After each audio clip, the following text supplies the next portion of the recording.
दोस्तों, भारत के वज़ीर-ए-आज़म नरेंद्र मोदी ने Israeli prime minister Benjamin Netanyahu को फ़ोन किया और कहा जी कि बात कर रहे हैं इज़राइल हमास वॉर के बारे में। अब इन लोगों ने क्या प्लान बनाया है? इनका सीधा सीधा प्लान बनाया है कि ठीक है, इनको ठोकते रहो। इजराइल का प्लान है इनको ठोकते रहो।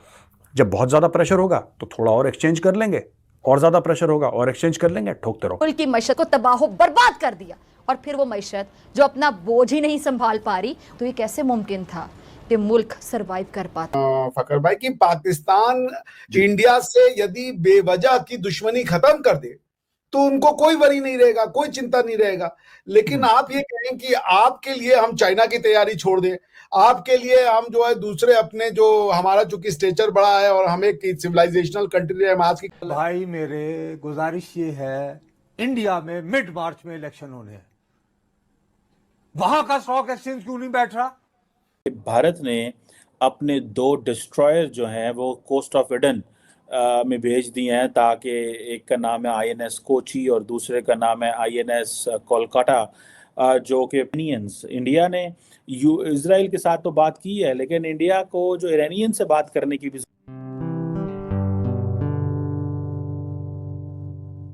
नमस्ते दोस्तों, जय हिंद। निक न्यूज़ बर्नर की रिएक्शन वीडियो में आप सभी का स्वागत है। दोस्तों, इजराइल और हमास के युद्ध के बीच में इंडिया ने रेड सी में इजराइल के पास अपने 2 वॉरशिप भेज दिए हैं।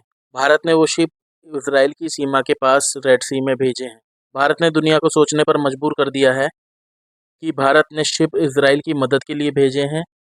भारत ने इजराइल के पहले फ़लस्तीन को एक देश के रूप में मान्यता दी थी, और फ़लस्तीन के नेता तथा फ़लस्तीन लिबरल ऑर्गेनाइजेशन को, जिसने पीएलए को नाम बनाया था, वो भारत को अपना दूसरा देश मानते थे और इंदिरा गांधी को अपनी बहन भी मानते थे। इसकी वजह यह है कि फ़लस्तीन को भारत हमेशा मदद करता आया है। फ़लस्तीन 2 हिस्सों में बटा है, एक एशियन भाग है और दूसरा गाजा पट्टी है। गाजा पट्टी में कहते हैं कि उसमें फ़लस्तीन का शासन है, दरअसल उसमें हमास के आतंकियों का शासन है। जब हमास के आतंकियों ने इजराइल के बच्चे और औरतों के साथ बर्बरता की जैसा व्यवहार किया, तब भारत इजराइल के साथ एकजुट हो गया।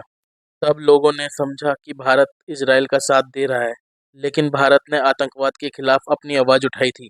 भारत ने फ़लस्तीन की भी मदद की है। दोस्तों, जिसने भी हमारे चैनल को सब्सक्राइब ना करा हो तो प्लीज़ सब्सक्राइब कर दे और बेल का आइकन दबा दे, ताकि सबसे पहले आपको हमारी वीडियो की नोटिफिकेशन मिल सके। धन्यवाद।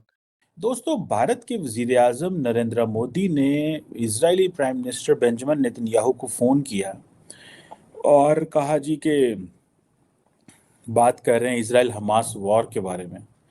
लेकिन रियलिटी तो ये है, जो मेरे पास इन्फॉर्मेशन है, जो मैं चीज़ों को कंक्लूड कर सका हूँ, कि जो रेड सी में जो कार्गो शिप्स हैं, उनका मसला है, क्योंकि वहाँ पे सारी की सारी जो इंटरनेशनल कॉमर्स होती है, वो अफेक्ट हो रही है, और जो हूथीज़ हैं वो अब उधर हमले। अब इन लोगों ने क्या प्लान बनाया है? इनका सीधा सीधा प्लान बनाया है कि ठीक है, इनको ठोकते रहो। इजराइल का प्लान है इनको ठोकते रहो।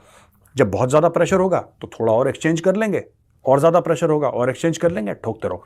यानी कि लोग बात कर रहे हैं 2 बातें, एक तो प्रिजनर स्वैप की बात कर रहे हैं और एक बात कर रहे हैं सीजिंग हॉस्टिलिटीज। ग्राउंड पे सीज फायर होना चाहिए। मेरा सिर्फ एक पॉइंट ऑफ व्यू ये है यार, एक बात बताओ, कोई भी देश ये बात नहीं कर रहा है, कोई भी देश दोस्तों, कोई भी देश ये बात कभी नहीं करेगा कि भाई आगे से हम कोई इजराइल को गारंटी दे रहे हैं कि हमास वहां से अटैक नहीं करेगा। कोई ये देश कह रहा है कि हमास को बोलो कि सरेंडर करे? कोई देश कह रहा है? कोई नहीं कह रहा है। सारा जोर इजराइल के ऊपर है। ये हमास को पता है, क्योंकि कोई भी टेररिस्ट ग्रुप है, आप टेररिस्ट ग्रुप के ऊपर क्या प्रेशर डालोगे? तो उनको मार दो या मत मारो। टेरर ग्रुप का ये है ना कि टेरर ग्रुप की कोई डिप्लोमेसी थोड़ा ना होती है। हमास ने कोई ट्रेड थोड़ा ना करनी है किसी के साथ कि आप हमास के ऊपर एम्बार्गो लगा दोगे। दोस्तों, Hamas is a terror organization. आप उसके ऊपर क्या ही प्रेशर डाल लोगे यार? हमास के ऊपर क्या ही प्रेशर डाल लोगे आप? तो सारा का सारा प्रेशर, क्योंकि जो सुनता है फकर भाई कि पाकिस्तान इंडिया से यदि बेवजह की दुश्मनी खत्म कर दे तो उनको कोई वरी नहीं रहेगा, कोई चिंता नहीं रहेगा।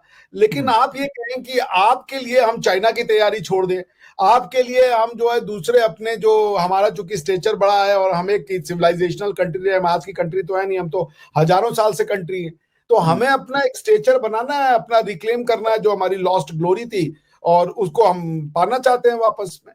तो नथिंग अगेंस्ट पाकिस्तान। पाकिस्तान मैं आपको ट्रस्ट करके बता रहा हूँ, does not even figure in any of India's strategic समझ लीजिए थिंकिंग।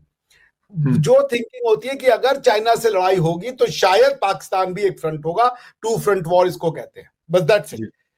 अदरवाइज कि हम अपनी प्रिपरेशन पाकिस्तान के हिसाब से करते हैं, that will be highly what you call stupid. वो तो ये है कि भारत ने अपने 2 डिस्ट्रॉयर जो हैं वो कोस्ट ऑफ ईडन में भेज दिए हैं, ताकि एक का नाम है INS कोची और दूसरे का नाम है INS कोलकाता, जो कि पेट्रोलिंग कर रहे हैं हाई सीज में इस वक्त, और कह रहे हैं कि जी हम एंटी पायरेसी ऑपरेशन में है। बेसिकली ये एंटी पायरेसी नहीं है, ये बेसिकली एक वो जो हौथीज के हमले हैं उनसे अपने शिप्स को बचाना चाह रहे हैं। ये जो मैप आप देख रहे हैं मेरे सामने, इसमें 2 ही वो उसमें लेना देना नहीं है। हम सिर्फ अपने वो जो शिप्स हैं उनको प्रोटेक्ट करना चाहते हैं।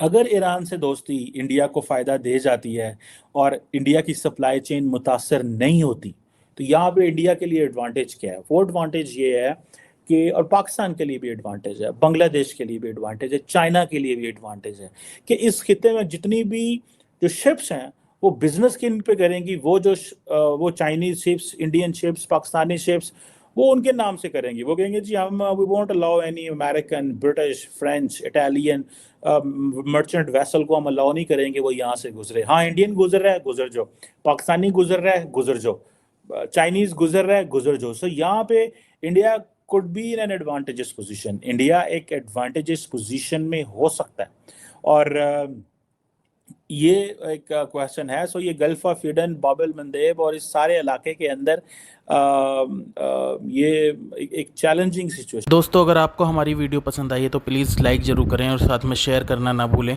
और साथ ही दोस्तों, ऐसी ही लेटेस्ट वीडियो देखने के लिए हमारे चैनल को सब्सक्राइब करें, साथ ही बेल का आइकन जरूर दबाएं ताकि सबसे पहले आपको हमारी वीडियो की नोटिफिकेशन मिल सके। धन्यवाद।